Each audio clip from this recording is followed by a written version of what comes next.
The U2 Mini is a $2,400 US music streamer made by a company called Lumin. Now, I've had mine for about 6 months and reckon it's about time to do a review.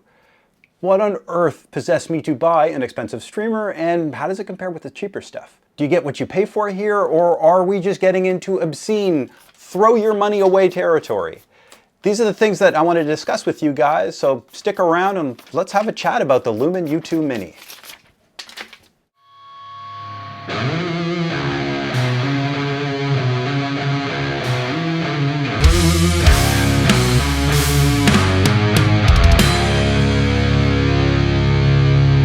The U2 Mini is a music transport only, so you're going to need an external DAC in order to use it.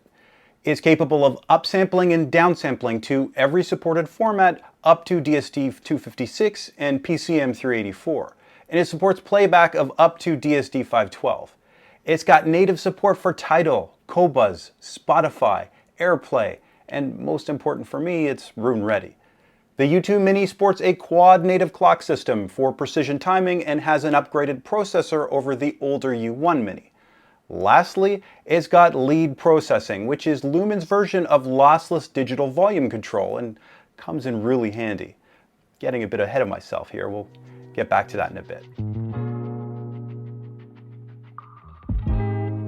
Full disclosure, this unit was purchased by myself, and this particular review has no sponsorships or ties whatsoever. Like always, you're getting my honest opinion here. While shooting B-roll, I realized that the U2 Mini doesn't stand out in any particular way. So here it is next to a potato. I suppose the silver version would have been more camera-friendly, but then it loses its ability to totally fade into the background. It sort of reminds me of an old PVR box. You know, the type you'd have hooked up to your TV in the early 2000s, only much nicer made, of course. Having said that, it still manages to look great along with my other components. Lumin streamers don't have that obnoxious "notice my hi-fi" vibe that other companies go for, and I actually really dig this. Minimalistic, clean, and tastefully done. All right, let's take a closer look at this unit, mainly the back. You'll notice that the top of the chassis, the aluminum actually extends a lot farther than it needs to be. I'm not sure why they do this. I find it actually gets in the way of plugging and unplugging things, especially the ABS cable, while it's in my rack. So I thought I'd mention that. So from left to right, we've got your AES EBU port. We've got coaxial B and C. We've also got a coaxial RCA style output. We've got optical out.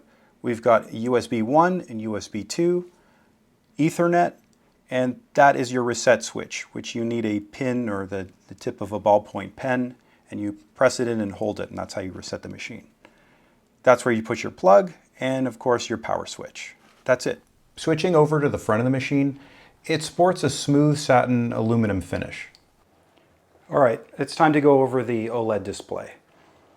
I'm hoping that you can see what I see. It's this really rich aquamarine, and it's just classy, and it's not obnoxious, doesn't get in the way. It looks really good, and it's really legible from a bit of a distance as well. So as you can see, you've got the track title on top, the artist underneath, and then underneath that you've got the bit rate. So right now it's PCM 44.1 and 16-bit. On the right side, you can see you've got the track time, and I'm not sure if you can make this out, but you see the circle filling up. And once it's complete, the track's over.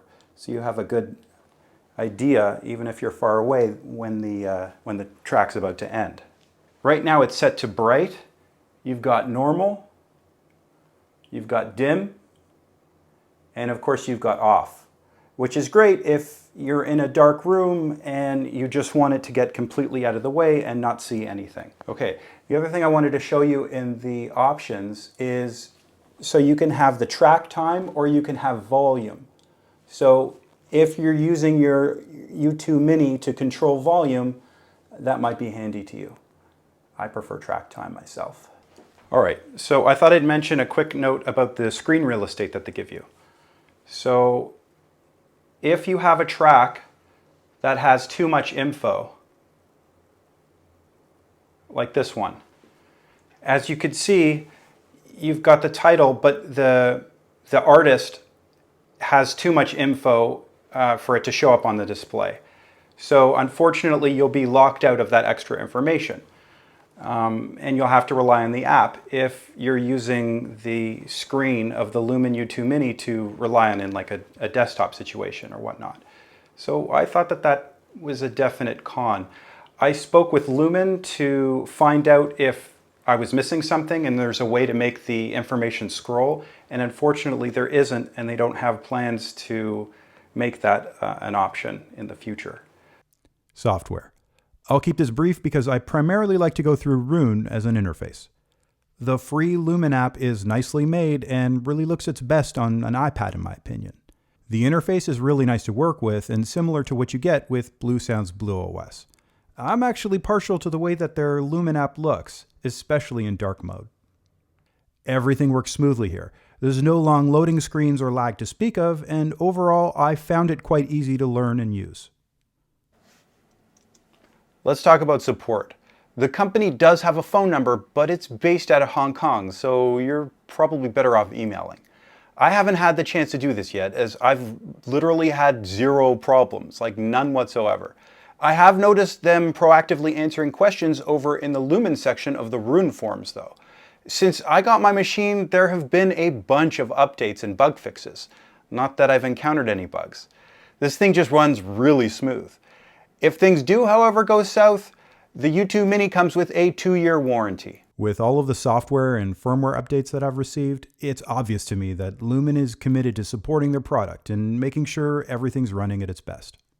So let's have a quick chat about Roon Only Mode. So Roon Only Mode is an experimental system designed to get rid of all other Lumin processes in order to free up system resources and bump up sound quality in your streamer used only as a Roon endpoint. It makes it so that you can't use Lumin's own app to access music or even change settings. If you're primarily a Roon user like myself, you may want to give Roon Only Mode a try. For what it's worth, I believe it does bump up sound quality a bit, but I did all my testing without this mode enabled. This is because I think most of you will be using the U2 Mini in its stock configuration that still does work with Roon. If you engage Roon Only Mode and want to opt out for any reason, it's easy to reset the machine to factory settings by pressing and holding the reset button mentioned earlier in this video. I'll leave a link with instructions under the like button with more info if you're interested. When I bought the U2 Mini 6 months ago, I didn't bother testing against anything. I just hooked it up to my main loudspeaker setup and I've been enjoying it ever since, which is what I recommend you guys to do. A/B testing tends to suck all the life and fun out of this hobby, and I honestly don't recommend it. Leave it to chumps like Chibs to guinea pig for you guys and just enjoy yourselves once you get your new streamer. That said, we do need a baseline for this review, so let's compare the U2 Mini against my old favorite, the Bluesound Node. Now keep in mind, the Node is on a very high pedestal in my eyes. I've had it since it was released. It's helped open my ears into this whole world of bit-perfect hi-fi, and it's also unintentionally responsible for starting this YouTube channel. Simply put, I love the Bluesound Node, and that's a tough act to follow. So let's address the elephant in the room here first. The Node costs $600, while the Lumin U2 Mini will set you back a whopping $2,400. Now, that's a huge difference in price, but will the Node hold its own here? Bluesound's Node has a built-in DAC, and as you'll see is actually the more versatile unit of the two, whereas the U2 Mini is a streamer only and goes after more of a purist approach to delivering your audio. So let's go over the physical differences. As far as build quality is concerned, the U2 Mini is made out of anodized aluminum, while the Node is entirely made out of plastic. The Lumin has a really nice OLED display, while the Bluesound does not. Instead, the Node has illuminated touch controls that you can interact with on the unit itself, whereas the U2 Mini relies solely on an app for those type of controls. Connection-wise, they both have coaxial, optical, USB out, and are equipped with Ethernet ports, which I strongly recommend for streaming high-res music. These two streamers have more differences than similarities though. The Lumin U2 Mini lacks Wi-Fi antennas, HDMI eARC, trigger out, optical in, subwoofer, and RCA audio out that the Bluesound Node offers. The Bluesound Node lacks AES, a second USB port, and coaxial BNC outputs found on the U2 Mini. So on paper at least, you could see that the Bluesound Node is starting to look really good, but now let's compare sound quality. So we'll start with my main setup, which consists of a Denafrips Venus 2 DAC, a Hagel H190, and Klipsch Cornwall 4 speakers. I have the Node hooked up to the Venus 2 through coax and the U2 Mini connected through AES. I have both the Node and Mini grouped together in Roon, and both are at a fixed volume output. So all I need to do here is switch inputs back and forth on my Venus. Denafrips and Alvinci, if you're watching, please make the next generation of DACs controllable with a remote. I digress. In Buka, piano is a touch more pronounced on the Lumin streamer. Background is definitely blacker, making those piano notes more present here. The clicking, I don't know what's making the clicking noises, maybe a synthesizer I'm guessing. It's, well, clickier and more separated on the U2 Mini. In this track, I found the Node to be a bit more subdued, almost softer and less resolving.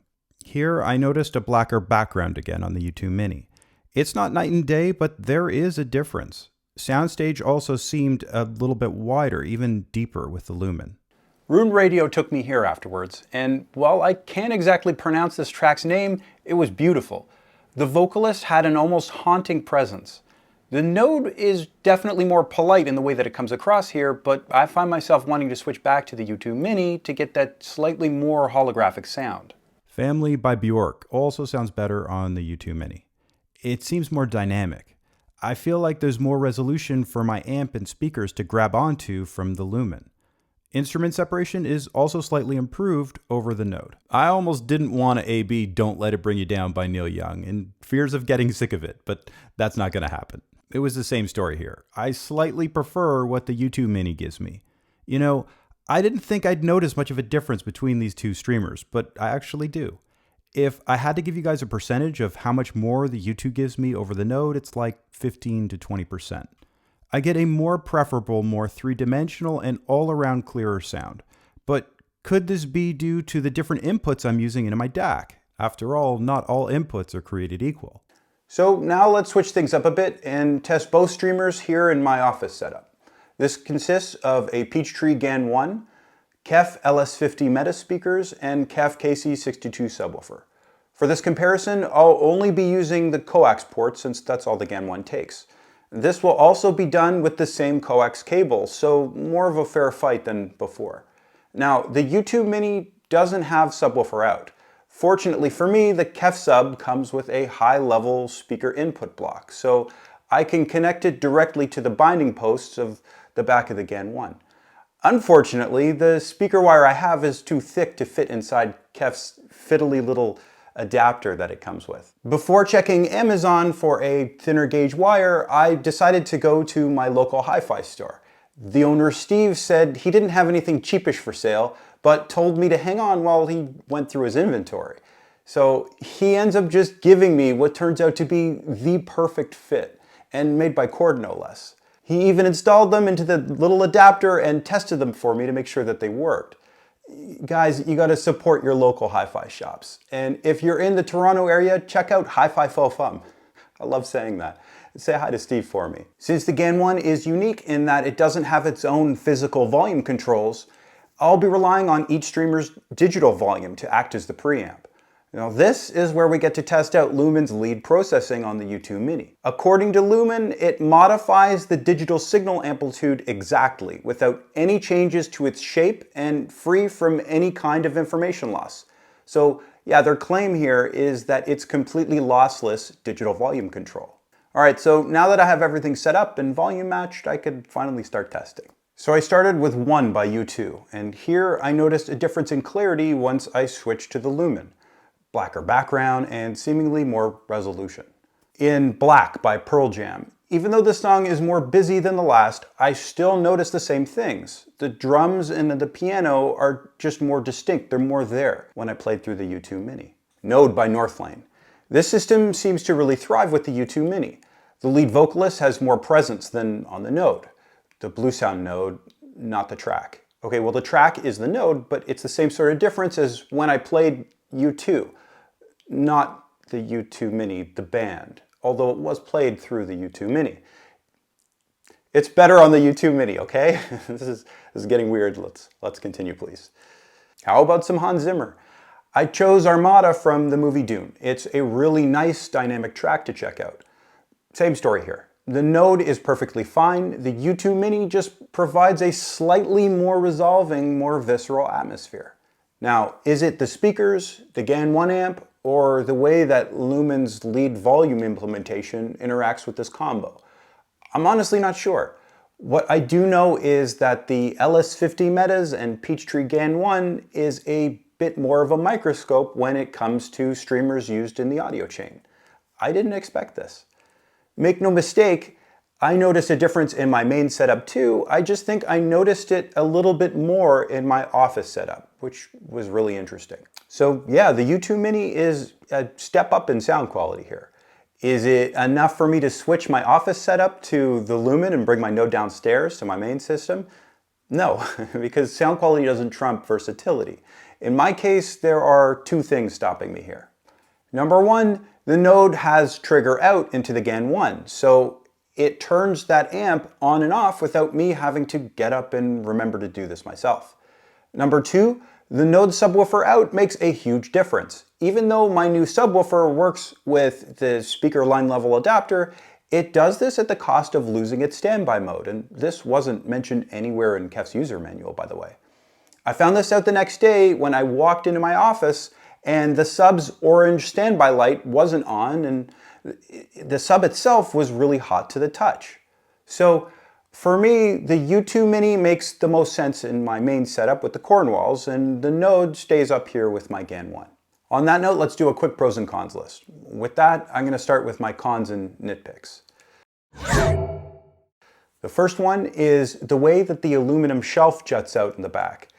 It makes it difficult to plug in cables. Getting my AES cable in and especially out of that port is quite honestly a pain because it's a thick connection piece to begin with, and that shelf doesn't really leave much room for my fingers. Number two is my issue with its versatility. The U2 Mini lacking trigger and subwoofer out makes its use case a bit more narrow than other streamers on the market. Also, there's no I2S port, and at this level of streamer, I feel like it should just come with I2S. Maybe it'll be included in a future iteration, we'll see. All right, let's just call this one con number 2.5, which is the display not being able to scroll info past its capacity. This leaves you needing to rely on an app to get that info, and I feel it's contradictory to the purpose of having that display in the first place. Maybe Lumen will change their mind on this one, because I feel it could easily be implemented as an option with the future firmware update. My third and final con is with its price. It's expensive. Now, all that extra money you're spending does end up improving sound quality, and that's my first pro. In my testing, the sound quality from the U2 Mini consistently bested what I was able to get from my Bluesound Node. Number two is Roon only mode. If you're exclusively using Roon, I think that this option is the way to go. And should you ever want to go back to the Lumen app, it's easy to factory reset your machine, so it's not set in stone. Number three, build quality. This is a very well-made streamer with all aluminum and no plastic to speak of. It'll fit right in with all your other multi-$1,000 hi-fi gear. You know, the expensive stuff that I grow very jealous of every day. Maybe I can come have a look. Number four is the screen. Really nicely designed, legible, and bright screen. It's not much of a distraction and gets completely out of the way should you want it to. My fifth and final pro is its reliability. So for me, the Lumin U2 Mini has been completely reliable and rock solid since day one, and that's really saying something. All right, real talk. So at the time I bought this, I was just considering getting a second Bluesound Node for my other speaker setup. But curiosity led me to choose something different so I could A, potentially improve sound quality, and B, guinea pig for you guys and let you know my thoughts. It turns out that I'm actually really glad I did this. I do feel that the U2 Mini puts out better sound quality than the Bluesound Node, but you have to make your own decision regarding price and diminishing returns. Again, the Node is $600, the U2 Mini $2,400. Is the Lumen Streamer $1,800 better than the Node?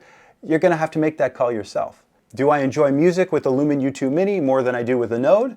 No, I don't. Depending on where you are in your audio trip, it may make more sense to upgrade your speakers, your amp, room treatment, even your DAC before you start with an expensive streamer like this one. All of those things make a more discernible difference than a streamer upgrade, in my opinion. Having said that, would I go back to the Node in my main listening room with the Cornwalls? No. Now that I'm able to eke out that better result with the U2 Mini, you bet your sweet there's no going back. And that's how this hobby ruins us, or at least our bank accounts. So to sum up, the Lumin U2 Mini gets a recommendation with an asterisk. Consider getting one if you have all your other components dialed in. It's a very well built, good sounding, good looking, reliable streamer with a great user interface. That's the conclusion I landed on, but there's another layer to this thing, and it's not officially recommended by Lumin. While reading hi-fi forums or hi-fi Facebook groups, it's common to see linear power supply upgrade mentioned along with the U2 Mini or even the U1 Mini. You see, these normally come stock with inbuilt switch mode power supplies, but if you go up Lumin's food chain to the $6,000 U2 streamer, you'll notice that it's got a linear power supply. So there are companies that sell upgrade kits for the U2 Mini so that they could use these external linear power supplies. Does it make a difference though? Well, everyone and their brother that I've asked seems to think that it does. I even had a chance to chat with Lumin's global sales and marketing manager, Angus Leon. Even he admitted that linear power supplies definitely make a difference here. Again, this has me thinking, and I'm curious to find out for myself. So look forward to that in a follow-up video where I do this. I think I'm going to do this. If you found this information helpful, do me a favor. Hit the thumbs up button down below. If you're new to the channel, consider subscribing and turning on notifications. And until next time, thank you guys so much for watching.